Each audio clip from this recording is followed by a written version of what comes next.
Everyone, welcome to our Sayali fashion designer channel आणि मी आहे सायली। तर मी तुम्हा सर्वांचं आपल्या आजच्या नवीन अशा छानशा व्हिडिओमध्ये मनापासून स्वागत करते। तर बघा मग आज मी तुम्हाला खूप सुंदर अशी लेटेस्ट ट्रेंडिंग ब्लाउजची डिझाइन सांगणार आहे। तर ही जी काही डिझाइन आहे त्याची कटिंग आणि स्टिचिंग दोन्ही पण मी तुम्हाला अतिशय सावकाश स्टेप बाय स्टेप आणि खूप काही महत्त्वाच्या टिप्स अँड ट्रिक्स आहेत सांगणार आहे, जेणेकरून हा व्हिडिओ बघून अशी छानशी लेटेस्ट ट्रेंडिंग ब्लाउज डिझाइन तुम्हाला सुद्धा सहज बनवता यावी। त्याचबरोबर ह्या डिझाइनची पद्धत इतकी सोपी आहे की बाय चान्स जरी तुम्ही कोणी नवीन शिकत असाल तरी सुद्धा तुम्हाला हा व्हिडिओ बघून अशी छानशी डिझाइन सहजच बनवता येईल। ठीक आहे, चला तर मग आता वेळ न घालवता आपण आपल्या आजच्या छानशा व्हिडिओला सुरुवात करूयात। आणि हा व्हिडिओ तुम्ही स्किप न करता पूर्ण नक्की बघा, जेणेकरून तुम्हाला हा व्हिडिओ बघून अशी छानशी ब्लाउज डिझाइन बनवणं खूपच सोपं जाईल। तर हे बघा, इथे तुम्ही बघू शकतात की हा आपला ब्लाउज पीस आहे। ॲक्च्युली आपल्याला ह्या डिझाइनसाठी जो काही ब्लाउज पीस आहे तर हा डबल लागत असतो। तर आता इथे मी मॅचिंग असं अस्तरसुद्धा घेतलेलं आहे आणि एवढंच नाही तर मी याचा बॅक पार्टसुद्धा इथे कटिंग करून घेतलेला आहे। ठीक आहे, तर सगळ्यात आधी आता मी तुम्हाला या बॅक पार्टचं मेजरमेंट सांगते, म्हणजे तुम्हाला तुमच्या मापानुसार या डिझाइनसाठी कशा पद्धतीने कटिंग स्टिचिंग करावी तर हे सहजच लक्षात यावं यासाठी। तर बघा, मग या ब्लाउजची जी काही उंची आहे त्यामध्ये आपण 1 इंच एक्स्ट्राचं मार्जिन ॲड केलेलं आहे। तर उंची होती 12.5 अधिक 1 असं टोटल 13.5ला आपण इथे मार्किंग करून घेतलेली आहे। त्यानंतर वरच्या साईडला आपण टाकलेला आहे 2.5 इंचाची गळारुंदी आणि 5.5 शोल्डर। त्याचबरोबर याचा जो काही मुंडा आहे तर तो सुद्धा आपण 5.5 इंच घेतलेला आहे। 1.5ला मार्किंग करून बॅक साईडचा मुंड्याचा शेपसुद्धा आपण इथे दिलेला आहे। आणि इथून छातीचा चौथा भाग अधिक 1.5 किंवा 2 इंच मार्जिन, तर 8 चौक 32 अधिक 1.5 असं टोटल 9.5 इंचाला मार्किंग करून आपण हा बॅक पार्ट इथे कटिंग करून घेतलेला आहे। तर बघा, आता आपल्याला इथे गळ्याची मार्किंग करायची आहे। तर तुमचा जेवढा गळा असेल त्यामध्ये अर्धा इंच एक्स्ट्राचं मार्जिन ॲड करायचं। तर बघा, मग मी इथे 9 इंचाला मार्किंग केली। याचा जो काही गळा आहे हा त्या मानाने जरा कमीच आहे, 8.5 आहे आणि अर्धा इंच असं टोटल 9। आणि आडव्या साईडला आपण 2.5 इंच गळारुंदीची मार्किंग करून हा बॉक्स इथे ड्रॉ करून घेऊयात। तर ही आपली बेसिक स्टेप आहे, तुमचा गळा कुठलाही असो। आता बघा, ही जी काही डिझाइन आहे तर ही आपण पंचकोनी गळ्यावर करणार आहोत। तर पंचकोनी जो काही गळा आहे तर हा आपल्याला थोडासा स्प्रेड करून घ्यायचा आहे। त्यामुळे बघा, मी इथून ह्या पद्धतीने स्केल पकडलेली आहे आणि आता 1 इंच तरी आपल्याला बाहेरनं मार्किंग करायची आहे, म्हणजे जो काही आपण बॉक्स ड्रॉ केलेला आहे ना त्याच्या। तर मी अशा अंदाजे ती लाईन ड्रॉ केलेली आहे। आता इथून बघते 1 इंच ते बरोबर आहे। त्यानंतर आता मग इथून शोल्डरपासून बरोबर इथपर्यंत एक लाईन ड्रॉ करायची आहे। आणि हा आता आपल्या इथे गळ्याचा शेप ड्रॉ झालेला आहे आणि हा आहे पंचकोनी गळा। आता बघा, हा जो काही शेप आहे तर तुम्हाला वाटत असेल तर तुम्ही कॅनव्हास पेपर लावून सुद्धा स्टिच करू शकतात, पण मी इथे कॅनव्हास पेपर न यूज करताच हा गळा इथे रेडी करणार आहे, कारण की ब्लाऊज पीस खूप सुळसुळा नाही आहे, त्यामुळे हा शेप असाच रेडी होऊ शकतो। ठीक आहे, आता ही जी काही मार्किंग केलेली आहे ते एक्झॅक्टली त्यावरच आता आपण इथे कटिंग करून घेऊयात। तर आता कटिंग करताना बघा, इथून स्टार्ट केलं इथपर्यंत आणि त्यानंतर जी काही तिरकी लाईन आहे स्ट्रेट तिथे। ठीक आहे, आता आपल्याला काय करायचं आहे, जो काही आपला ब्लाऊज पीसचा कपडा आहे ना तर त्याचं बघा आपण साईडने फक्त 5-5.5 इंच एक्स्ट्रा घेतलेला आहे, पण उंचीला आपण डबल घेतलेला आहे, म्हणजे ह्या डिझाईनसाठी आपल्याला उंचीला डबल कपडा लागतो। आता मी सेंटरला इथे मार्किंग केलेली आहे बघा, चॉकच्या साह्याने सुद्धा इथे मार्किंग करून घेते, म्हणजे लक्षात राहू द्या उंची जेवढी असेल त्याच्या डबल कपडा घ्यायचा। आणि जर का जास्त अवेलेबल असेल तर तुम्ही जास्तसुद्धा घेऊ शकतात, म्हणजे व्यवस्थित छान अशा आपल्याला तिथे स्टिच करता यावं यासाठी। आता बघा, ह्या पद्धतीने मी जो काही पार्ट आहे आपला मेन फॅब्रिकचा तो सरळ ठेवलेला आहे, त्यावर आपण कटिंग केलेला हा जो काही अस्तरचा बॅक पार्ट आहे तर तो ठेवला, पिन अप करून घेतलेले आहे। आणि आता सगळ्यात आधी आपल्याला गळ्याच्या साईडला साधारणतः इथे 1/2 इंच एवढं मार्जिन ठेवून टीप मारून घ्यायची आहे। जर का तुम्हाला कॅनव्हास पेपर लावून स्टिच करायचं असेल तर मग तुम्ही यावर कॅनव्हास पेपर ठेवायचा आहे। ठीक आहे, तर बघा इथपर्यंत टीप मारल्यानंतर व्यवस्थित फिरून घ्यायचं आहे आणि पुन्हा खाली टीप मारायची आहे, कारण की कॅनव्हास पेपर न लावता आपण जेव्हा स्टिच करतो तेव्हा आपल्याला खूप काळजीपूर्वक इथे स्टिच करावं लागतं, जेणेकरून आपलं काही तिरकं जायला नको, त्याचबरोबर गळारुंदी जास्त स्प्रेड व्हायला नको, तर ह्या सगळ्या गोष्टींची। ठीक आहे, आणि कानेकोपरेसुद्धा व्यवस्थित येणं खूप गरजेचं असतं। तुम्ही जशी टीप मारणार तसंच तुमचा गळ्याचा शेप येतो असतो। ठीक आहे, तर बघा, मग ह्या पद्धतीने व्यवस्थित काळजीपूर्वक आपण साधारणतः इथे 1/2 इंच एवढं मार्जिन ठेवून या संपूर्ण गळ्याला इथे टीप मारून घेतलेली आहे। सिंपल असा पंचकोनी गळा आहे। आता काय करायचं आहे, जो काही एक्स्ट्राचा मेन फॅब्रिक आहे आपलं तर ते आपल्याला इथे कटिंग करून घ्यायचं आहे। तर बघा, मग मी ह्या पद्धतीने कट करते, काहीही आपल्याला एक्स्ट्रा मार्जिन ठेवायचं नाही आहे, जेवढं अस्तर दिसतंय त्याप्रमाणे इथे कटिंग करायचं आहे। आणि आता हे एक्स्ट्राचं कट झाल्यानंतर हा जो काही शेप आहे ते याला आपल्याला द्यायचे आहे छोटे छोटे कट्स, जेणेकरून ज्यावेळेस आपण हा बॅक पार्ट सरळ करू तर तो प्रॉपर फिनिशिंग सहित फोल्ड व्हावा, त्यासाठी ही स्टेप खूपच इम्पॉर्टंट आहे। आता बघा कट्स मारल्यानंतर ह्या पद्धतीने आपण हे सरळ करूयात। आणि सगळ्यात आधी आता आपल्याला ते काय करायचं आहे की हा जो काही गळा आहे ना तर त्या गळ्याच्या साईडला द्यायची आहे दाबटीप, तर ते व्यवस्थित प्रेस करायचं आहे। आणि महत्त्वाचं म्हणजे दाबटीप देताना काळजी घ्यायची आहे की आपला जो काही अस्तरचा आतला कपडा आहे तर तो वरती दिसणार नाही, जेणेकरून आपली गळ्याची फिनिशिंग बिघडायला नको। फिनिशिंगसाठी ही खूपच महत्त्वाची टिप आहे, तर ही तुम्ही आवर्जून फॉलो करायची आहे। आणि बघा मग जिथे कानकोपरे आहेत तिथे सुद्धा व्यवस्थित बाहेर काढून घ्यायचं आहे आणि थोडं थोडं पकडत फायनली आपण इथे हा गळा रेडी करून घेतलेला आहे। आता तुमच्या इथे लक्षात येईल की याची फिनिशिंग एकदम प्रॉपर अशी आलेली आहे, पण जर का तुमचा कपडा असा कडक टाईपमध्ये जर नसेल तर मग तुम्ही कॅनव्हासवर लावून स्टिच करायचं आहे, म्हणजे फिनिशिंग व्यवस्थित यावी यासाठी। ठीक आहे, आता बघा गळा रेडी झाल्यानंतर काय करायचं आहे आपल्याला, इथे ह्या पद्धतीने प्लेट्स सेट करायचे आहे। त्यामुळेच आपण उंचीचा डबल कपडा घेत असतो, कारण की आपल्याला जास्त कपडा इथे लागतो त्यामुळे। ठीक आहे, तर बरोबर जो आपला गळा जिथे संपतोय तिथून खाली आपल्याला त्या प्लेट्स टाकायच्या आहे। आता त्या प्लेट्ससाठी काय करायचं आहे आपल्याला की मध्यभागी बरोबर एकावर एक त्या सेट करायच्या आहे। बघा ही इथे केली का तर ती आपल्याला थोडीशी वरती न्यायची आहे, पण आता टाकताना आपल्याला इथे सरळ आधी टाकायची आहे। तर बघा मग मी इथे पिना लावून घेते। सेम आता त्याच पद्धतीने बघा त्याच्यावरती पण एक सेट करून घ्यायची आहे आणि थोड्याशा मोठ्या मोठ्या फोल्ड करून त्या प्लेट्स झाल्या पाहिजे, म्हणजे साईडने आपल्याला त्या तिरक्या सेट करता यावं यासाठी। सगळ्यात आधी फक्त आपल्याला मध्यभागी जे आहे ना त्याच सेट करायचे आहे। तर तुम्ही इथे जवळजवळ घेऊ शकतात, लांब घेऊ शकतात, म्हणजे सेंटरला तर आपल्याला जवळच घ्यायचं आहे, फक्त किती फोल्डिंग करायचं ते तुमच्याकडे किती कपडा अवेलेबल आहे त्यावर डिपेंड आहे। आणि प्लेट्ससुद्धा तुम्ही कमी जास्त करू शकता। ठीक आहे, तर बघा मग मी इथे ह्या पिना लावून घेतलेल्या आहे आणि आता ह्या जे काही प्लेट्स आहेत तर ह्या साईडला आपल्याला या पद्धतीने सेट करायचे आहे। पण ह्या सेट करण्याच्या आधी सगळ्यात महत्त्वाचं म्हणजे आपल्याला मध्यभागी एक टीप मारून घ्यायची आहे, म्हणजे मग ते आपल्याला व्यवस्थित साईडने सेट करणं इझी जावं यासाठी। तुम्ही डायरेक्ट पण आधीच सेट करून पिनअप करू शकतात, काही प्रॉब्लेम नाही। ठीक आहे, पण मी आता सगळ्यात आधी मध्यभागी एक टीप टाकून घेते। तर बघा व्यवस्थित जे काही पिना लावल्या आहे ना ते काढत काढत आपल्याला इथे टीप मारायची आहे। पिनवर टीप मारू नका, नाहीतर मग सुई तुटण्याचे चान्सेस असतील। तर बघा मग मध्यभागी बरोबर आपण इथे व्यवस्थित टीप टाकून घेतलेली आहे आणि मध्यभागी आपण जे काही आपल्या प्लेट्स आहे ना त्यासुद्धा व्यवस्थित सेट केलेल्या आहे। ठीक आहे, इथपर्यंत नक्कीच तुमच्या लक्षात आलेलं असेल। आता मध्ये टीप मारून झाल्यानंतर ह्या प्लेट्स आपल्याला बघा इथून पहिली प्लेट्स जसं आपल्या गळ्याचा शेप आहे ना त्या पद्धतीने थोड्याशा तिरक्या तिरक्यावरती सेट करायच्या आहे।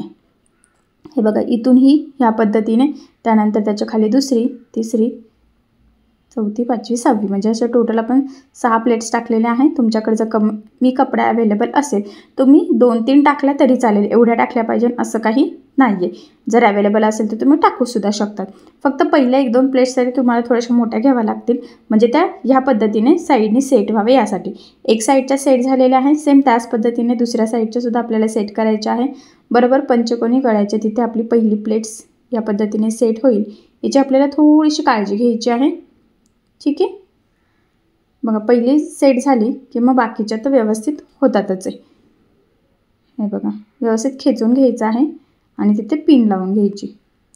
पहिली झाली की मग त्याच्याबरोबर खाली दुसरी, तिसरी, मग असे व्यवस्थित लाईनशी सेम डिस्टन्स थोडं थोडं खाली खाली करत असं तिरक्या पॅटर्नमध्ये आपल्याला ते सेट करून इथे पिनअप करून घ्यायचं आहे। पिना लावल्याचा फायदा हे होतो की आपण जशा सेट केलेल्या आहेत तर त्या व्यवस्थित राहतात आणि नंतर अस्तर आणि हे मेन फॅब्रिक जोडताना आपल्याला हार्ड जात नाही, फिनिशिंग व्यवस्थित येते आणि प्लेटसुद्धा वरखाली होत नाही, त्यासाठी हे खूपच इम्पॉर्टंट आहे। तर बघा मग व्यवस्थित मी इथे पिना लावून घेत आहे, तर तुम्हीसुद्धा शक्यतो पिना लावून घ्यायची आहे, म्हणजे स्टिचिंग करणं तुम्हाला सोपं जाईल। आता बघा ह्या दोन्ही साईडनी प्लेट्स आपल्या व्यवस्थित सेट झालेल्या आहे। त्यानंतर आता सगळ्यात आधी आपल्याला खालच्या साईडने एक टीप मारून घ्यायची आहे, म्हणजे आपलं मेन फॅब्रिक आणि जे काही बॅक पार्टचं फॅब्रिक आहे तर ते एकमेकाला जॉईंट होईल। ॲक्च्युली गळा तर झालेलाच आहे, फक्त आता जो काही कमरेचा पार्ट आहे ना तर तो आपल्याला एकसारखा इथे जॉईन करायचा आहे। तर बघा हा जो काही मेन फॅब्रिक आहे त्यातून म्हणजे ब्लाऊज पीसच्या कपड्यातून आपल्याला खालचा अस्तरचा जो काही बॅक पार्ट आहे त्याचा अंदाज येतोय, तर बरोबर त्या अंदाजाने आपण इथे टीप टाकून घेतलेली आहे सिंपल। ठीक आहे, आता ही टीप टाकून झाल्यानंतर हा जो काही पार्ट आहे तर हा उलटा करायचा आहे आणि बघा इथून आता आपल्याला मेन फॅब्रिक आणि अस्तर जोडून घ्यायचं आहे। जेवढं शक्य आहे तेवढं कमीत कमी मार्जिन पकडायचं आहे। त्याचबरोबर सेट केलेल्या प्लेट्स चेंज होणार नाही, उलट्या जाणार नाही याचीसुद्धा काळजी घ्यायची आहे। आणि बघा एक साईडचं जोडून झालेलं आहे, पण आधी चेक करूयात की ते बरोबर आहे की नाही। तर बरोबर आलेलं आहे, ठीक आहे। आता सेम त्याच पद्धतीने दुसऱ्या साईडचं सुद्धा आपण इथे जोडून घेऊयात। म्हणजे सेंटरपासून एक साईडचं जोडलं आणि आता सेंटरपासून दुसऱ्या साईडचं जोडूयात। तर इथे सुद्धा बघा आर्म होल वगैरे आपला कुठे गोळा होणार नाही, कुठे फुगा वगैरे येणार नाही, व्रिंकल्स येणार नाही, या छोट्या छोट्या गोष्टींची काळजी घ्यायची आहे। आणि ज्या काही आपण प्लेट सेट केलेल्या आहेत तर त्यासुद्धा व्यवस्थित राहतील याचीसुद्धा। आणि बघा मग व्यवस्थित ह्या पद्धतीने आपण हे जोडून घेतलेलं आहे। आता हे जोडून झाल्यानंतर एकदम मी सरळ करून बघितलं तर प्रॉपर आहे। आता ह्या पिना आपण काढून घेऊयात आणि त्यानंतर जो काही आता एक्स्ट्राचा ब्लाऊज पीसचा कपडा आहे तर तो सगळाच आपल्याला इथे कट करून घ्यायचा आहे। हे बघा ह्या पद्धतीने काहीही मार्जिन ठेवायचं नाही आहे, कारण तुम्हाला सगळ्यांना माहीत आहे आपण रेग्युलरली पण मेन फॅब्रिक म्हणजे ब्लाऊज पीसचा कपडा थोडा एक्स्ट्रा कट करत असतो आणि ह्या डिझाईनसाठी तर आपण करतच असतो। साधारणतः दोन्ही साईडनी मी 4-4, 5-5 इंच ते एक्स्ट्रा घेतलं होतं आणि उंचीला डबल घ्यायचं आहे। म्हणजे तुमची उंची जर 14 असेल रेडी तर मग ती 14 आणि 14 28 असं घ्यायचं आहे, ठीक आहे। मग मध्ये तुम्ही जॉईंटसुद्धा देऊ शकता जर पुरत नसेल तर, ठीक आहे। तर बघा ह्या पद्धतीने ह्या प्लेट्स एकदम व्यवस्थित प्रॉपर अशा आपल्या सेट झालेल्या आहेत। आता आपल्याला काय करायचं आहे, इथे सेंटरला ना 2-3 शिलाई उसून घ्यायची आहे स्टिच ओपनरने आणि बघा ह्या पद्धतीने ते एकावर एक टाकून एक छोटीशी टिप टाकायची आहे। ते ह्यासाठी कारण की आपली पहिली प्लेट जास्त तिरकी गेलेली असते आणि हा पंचकोनी गळा आहे, त्यामुळे मग इथे ते व्यवस्थित येणं गरजेचं आहे। तर बघा मी अशी तिरकी क्रॉसमध्ये इथे टिप टाकून घेतलेली आहे आणि मग त्यानंतर इथे वरून टिप टाकायची आहे, म्हणजे ते व्यवस्थित पॅक होऊन जाईल आणि कुठे गोळा झाल्यासारखं सुद्धा दिसणार नाही, ठीक आहे। हे बघा ह्या पद्धतीने काळजीपूर्वक पकडायचं आहे थोडंसं आणि इथे आता आपण टिप टाकून घेतलेली आहे। तर बघा मग हा पार्ट एकदम प्रॉपर ॲक्च्युली आपला इथे रेडी झालेला आहे। त्यानंतर काय करायचं आहे, आता आपल्याला कमरेच्या साईडला कमरपट्टी लावून घ्यायची आहे। तर जर का तुमच्याकडे साडीचा कपडा अवेलेबल असेल म्हणजे ब्लाऊज पीसचा तर तो तुम्ही यूज करू शकतात किंवा अस्तरची। तर मी तर इथे अस्तरचीच कमरपट्टी लावणार आहे। आणि याचा राहिला प्रश्न टक्सचा, तर शक्यतो काय करायचं आहे, तुम्ही ज्या वेळेस याचं बॅक पार्ट स्टिच करताय त्यावेळेस आधीच टक्स टाकून घ्यायचे, म्हणजे अस्तरच्या बॅक पार्टला टाकायचे आहे, वरच्या बॅक पार्टला टाकायचे नाही, कारण त्या प्लेट्स आहेत आणि जर त्यावर जर टक्स टाकलं तर सगळं आपलं डिझाईनचं लुकच जाईल, ब्लाऊजचं लुक जाईल। सो तसं होऊ नये त्यासाठी मग आधीच टक्स टाकून घ्यायचे आहे डायरेक्ट आपल्या अस्तरच्या बॅक पार्टवर, ठीक आहे। तर बघा मी इथे पट्टी कट करून घेतलेली आहे कमरपट्टीसाठी। तर तुम्ही 1.25 ते 1.5 इंचाची पट्टी घेऊ शकतात आणि बघा वरचा पार्ट सरळ ठेवलेला आहे, त्यावर आपल्याला ठेवायचं आहे उलटी ही पट्टी आणि साधारणतः अर्धा इंच एवढं मार्जिन ठेवून आपल्याला इथे सिंपल अशी एक टीप टाकून घ्यायची आहे बघा व्यवस्थित काळजीपूर्वक ह्या पद्धतीने। आणि पट्टी अवेलेबल नव्हती त्यामुळे मग आपण जॉईंट देऊन ती रेडी केलेली आहे आणि एक्स्ट्राचं इथे कट करायचं आहे। त्यानंतर ही पट्टी आतमध्ये फोल्ड करायची आहे आणि आता इथे आपल्याला द्यायची आहे दाबटीप वरच्या साईडनी। तर इथे सुद्धा दाबटीप देताना काळजी घ्यायची आहे की आपली आतली जी काही अस्तरची पट्टी आहे तर त्याचा कपडा वरती दिसणार नाही, जेणेकरून आपली फिनिशिंग बिघडायला नको, ठीक आहे। तर मग मी एक्स्ट्राचं इथे कट करून घेतलेलं आहे आणि ह्या पद्धतीने आपली फायनली कमरपट्टी लावून झालेली आहे। एवढंच नाही तर आपण ब्लाऊज पूर्ण झाल्यानंतर त्या कमरपट्टीला हात शिलाई आतल्या साईडनी करणार आहोत, ठीक आहे। इथपर्यंत नक्कीच तुमच्या लक्षात आलेलं असेल।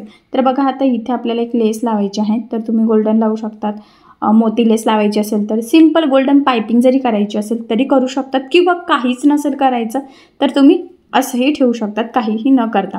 पण बघा ही त्रिकोणची लेस आहे, तर ॲक्च्युली तुम्हाला माहीत आहे याला आपण समोसा लेस म्हणतो आणि यामध्ये एक बारीकसुद्धा लेस भेटते, पण सध्या ती माझ्याकडे अवेलेबल नाही आहे, त्यामुळे मग मी हीच लेस यूज करून बघा कशा पद्धतीने छान असा डिझायनर याचा गळा करते। हे बघा आतल्या साईडनी लावायचे आहे, फक्त ते त्रिकोण जे आहेत ना तर ते आपल्याला दिसले पाहिजे अशा पद्धतीने आपण आता ही लेस डायरेक्ट इथे लावून घेणार आहोत। तर बघा मग मी ह्या पद्धतीने आतल्या साईडने लेस टाकलेली आहे, फक्त छोटे छोटे त्रिकोण दिसत आहे, कारण की अशी एकदम छोटीशी ना आपल्याला लेस मिळते, पण आता ती माझ्याकडे नेमकी नाही आहे, तर मग मी याचंच लावून घेते। जर तुम्हाला पण जर मिळत नसेल तशी, तर जर तुमच्याकडे अशी जरी असेल तरी तुम्ही डायरेक्ट लावू शकता। तर बघा मग आतल्या साईडने व्यवस्थित एकसारखं फोल्ड करायचं आहे आणि पंचकोनी गळा असल्यामुळे कानाकोपऱ्यावर लेस व्यवस्थित फोल्ड करत करत लावायचं आहे, जेणेकरून आपली गळ्याची फिनिशिंग बिघडायला नको। गळ्याच्या फिनिशिंगसाठीची ही खूपच महत्त्वाची टिप आहे, तर ही तुम्ही आवर्जून फॉलो करायची आहे। आणि इथे सुद्धा बघा मी व्यवस्थित फोल्ड करते, म्हणजे अशी छोटीशी प्लेट्स टाकायची आहे. जसं आपण वरून लावतो तसंच फक्त आतल्या साईडने फोल्ड करायचं आणि फक्त ते त्रिकोण दिसतील याची काळजी आपल्याला घ्यायची आहे. एकसारखे कमी जास्त होऊ देऊ नका, पुन्हा मग लूक बिघडू शकतं. फक्त व्यवस्थित 1 फूटचं अंतर पकडलं की आपल्याला बरोबर अंदाज येतो की किती त्रिकोणवरती दिसावेत. ठीक आहे, तर बघा मग मी ते एक्स्ट्राचं कट करून घेतलेलं आहे आणि ह्या पद्धतीने किती सुंदर प्रॉपर फिनिशिंग सहित आपण ही लेस लावलेली आहे. तुम्ही बघू शकतात किती छान असं लुकसुद्धा आलेलं आहे. त्यानंतर आता मी इथे कमरेच्या साईडला सुद्धा ती लेस लावून घेते. तुम्हाला नसेल लावायचं तरीसुद्धा चालेल, पण मी लावते म्हणजे छान अजून ब्लाऊज दिसेल. कारण की आपला हा डिझाईन अशी पार्टीवेअर लुकमधली थोडी वेगळीच आहे. एकदम डिसेंट असं ब्लाऊजला आणि साडीला लुक येणार आहे. तर कुठलाही ब्लाऊज पीस असो तुमचा, म्हणजे कुठल्याही साडीवरचा पैठणी असो किंवा सेमी पैठणी वगैरे बरेच पॅटर्न असतात, किंवा काठाचा नसेल तरीसुद्धा तुम्ही असा ब्लाऊज शिवू शकता. कुठल्याही साडीवर तो उठूनच दिसेल. आणि जर का पार्टीवेअर साडीवर जर स्टिच केला तर पार्टीवेअर साडी अजूनच खूप सुंदर दिसेल. सो तुम्ही तुमच्या चॉईसनुसार कुठल्याही तुमच्या ब्लाऊजवर अशी डिझाईन इझिली बनवू शकता. तर आता इथे नॉट लावायचे आहे. पंचकोनी गळा आहे त्यामुळे लावावेत असं मला वाटते. तर गळ्याचा मधला जो काही कपडा होता तर तो इथे मी घेतलेला आहे. बघा एक्स्ट्राचं कट करून घेतलेला आहे. म्हणजे चौकोन तयार करायचा आहे आपल्याला ॲक्च्युली दोन्ही पण लटकनसाठी. आणि सिंपल या पद्धतीने बघा क्रॉसमध्ये फोल्ड करून कडेकडेने टीप टाकून घ्यायची आहे, जेणेकरून ते आपलं व्यवस्थित पॅक होऊन जाईल आपल्याला लटकन बनवण्यासाठी. तर इथे तुम्ही रेडीमेड लटकन लावले तरी चालेल किंवा सिंपल त्रिकोणचे लटकन केले तरी चालेल, किंवा डिझायनर करायचे असतील तर करू शकतात. याआधी मी बरेचसे छान छान असे डिझायनर लटकनचे व्हिडिओ टाकलेले आहेत. सिंगल पण आहे, काही ह्याच्यामध्ये 5 आहे, काही ह्याच्यामध्ये 10 आहे. तर ते व्हिडिओ बघून तुम्हाला जे काही फॅब्रिकपासूनचं लटकन आवडत असेल तर तसं बनवू शकतात. पण हे सुद्धा खूप सुंदर दिसतं. आणि ॲक्च्युली रेड कलर पिंकिश असा कलर जर असेल ना तर असं सिंपल तुम्ही बनवावं. कारण की काय होतं, रेडी झाल्यावर मी तुम्हाला दाखवतेच की जसं आपलं याचं लूक असतं ना फुलाची पाकळीचं, तर तसं लूक येतं आणि खूप सुंदर दिसतं. तर बघा ह्या पद्धतीने टीप मारलेली आहे. एक्स्ट्राचं कट करते आणि आता मी हे सरळ करून दाखवते. मी दोन्ही ॲक्च्युली सोबतच इथे जोडून घेतलेले आहे. हे बघा, तर किती सुंदर असं पाकळीचं लूक आलेलं आहे. खूप छान असे सिंपल एकदम कमीत कमी टाईममध्ये हे फॅब्रिकचे लटकन रेडी होतात. तर बघा साधारणतः आता आपल्याला हे 2.5 ते 3 इंच शोल्डरपासून खाली ही नॉट लावून घ्यायचं आहे. तर बघा ह्या पद्धतीने मी ठेवलेलं आहे आणि 2-3 टिपा टाकायच्या, जेणेकरून ते पॅक होईल, म्हणजे व्यवस्थित लॉकच करून घ्यायचं आहे. आणि ही जी काही मार्किंग आहे तीच दुसऱ्या साईडला करून दुसऱ्या साईडचं नॉट लावायची, म्हणजे दोन्ही एकाच लेवलमध्ये रेडी होतील आणि ब्लाऊजसुद्धा परफेक्ट फिटिंगला आपल्याला बसावा यासाठी. ठीक आहे, तर बघा मग फायनली खूप सुंदर असं सिंपल फॅब्रिकचं लटकन यूज केलेले आहे. इथे छान अशी लेससुद्धा लावलेली आहे आणि खूप छान असा लेटेस्ट ट्रेंडिंग डिझायनर लुकमधला हा प्लेटेड, सध्या खूप ट्रेंड चालू असलेली युनिक असे डिझाईन आज मी तुमच्यासोबत शेअर केलेली आहे.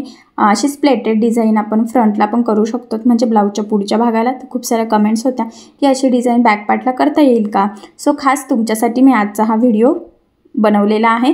तर ही जी काही डिझाईन आहे ही नक्की ट्राय करून बघा. नक्कीच ह्या डिझाईनमुळे तुमच्या साडीला आणि ब्लाऊजला खूप म्हणजे खूप सुंदर असं लूक येईल. एवढंच नाही तर माझ्याकडे ॲक्च्युली व्हॉट्सअपला ना 1-2 कमेंट्स होत्या की अशी डिझाईन त्यांना हवी होती. सो नक्कीच मी लवकरात लवकर शेअर करेल असं सांगितलं होतं आणि लवकरात लवकर मी हा व्हिडिओ तुमच्यासोबत शेअर केलेला आहे. सो अशी छानशी डिझाईन तुम्ही नक्की ट्राय करून बघा. मी तुम्हाला याची कटिंग आणि स्टिचिंग दोन्ही पण अतिशय सावकाश स्टेप बाय स्टेप आणि खूप काही महत्त्वाच्या टिप्स अँड ट्रिक्सही सांगितलेलं आहे, जेणेकरून हा व्हिडिओ बघून अशी डिझाईन तुम्हाला सहज बनवता यावी.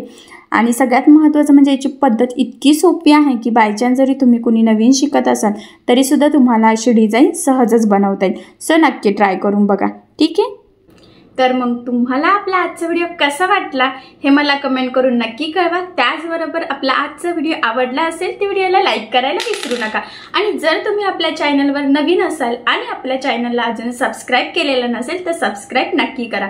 आणि ज्यावेळेस तुम्ही सबस्क्राईब करा त्यावेळेस त्यासमोरील बेल आयकॉन ही नक्की प्रेस करा. त्यामुळे काय होईल, जेव्हा मी नवीन व्हिडिओज टाकेल त्याचं नोटिफिकेशन तुम्हाला तुमच्या मोबाईलवर येईल. म्हणजेच मी ज्यावेळेस नवीन व्हिडिओ टाकेल तर तो तुम्हाला लगेचच दिसेल किंवा लगेच तुम्ही बघू शकाल. तो तुम्हाला खूप शोधण्याची गरज सुद्धा पडणार नाही.